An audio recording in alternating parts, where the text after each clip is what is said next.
Hey guys, I'm Shruti and welcome back to my channel. Today I am sharing simple kadhi recipe.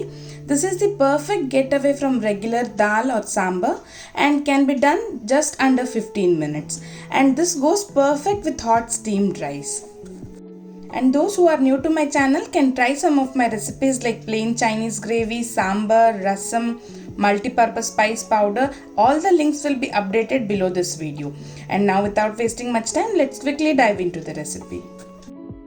Into a bowl, I am adding in 2 cups of curds and using my hand blender, I am going to blend this really well. Now into the blended curd, I am adding in 2 cups of water.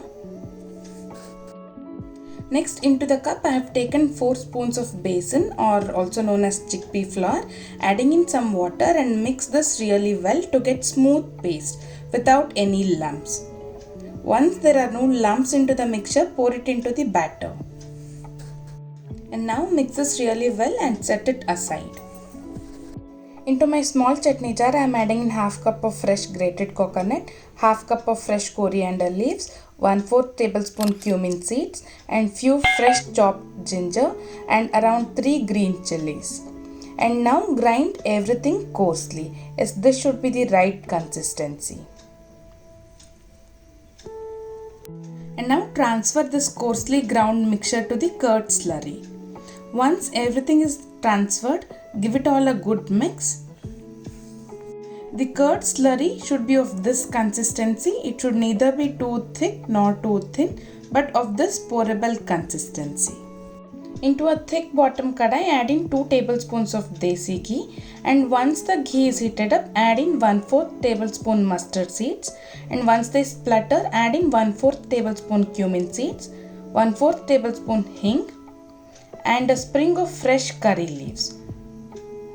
Fry them for about a minute. Next into the same add in few chopped lady's finger and fry them for about a minute, and then add 1/4 tablespoon turmeric powder and fry these lady's finger for about 3 to 4 minutes. At this stage, stir the slurry mixture and then pour it into the kadai. Remember to use large kadai or pan so that the kadai does not spill out. Keep stirring to avoid lumps forming and curdling of the mixture. Stirring is the only one step that you cannot miss out here.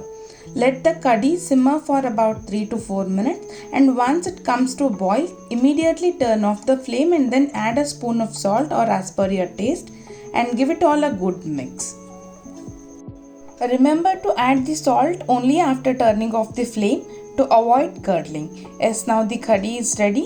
So guys, do try this recipe and let me know how it turned out in the comment section. And if you like this recipe, don't forget to like, comment and share this video with your family and friends. Thank you for watching. Until next video, take care. Bye bye.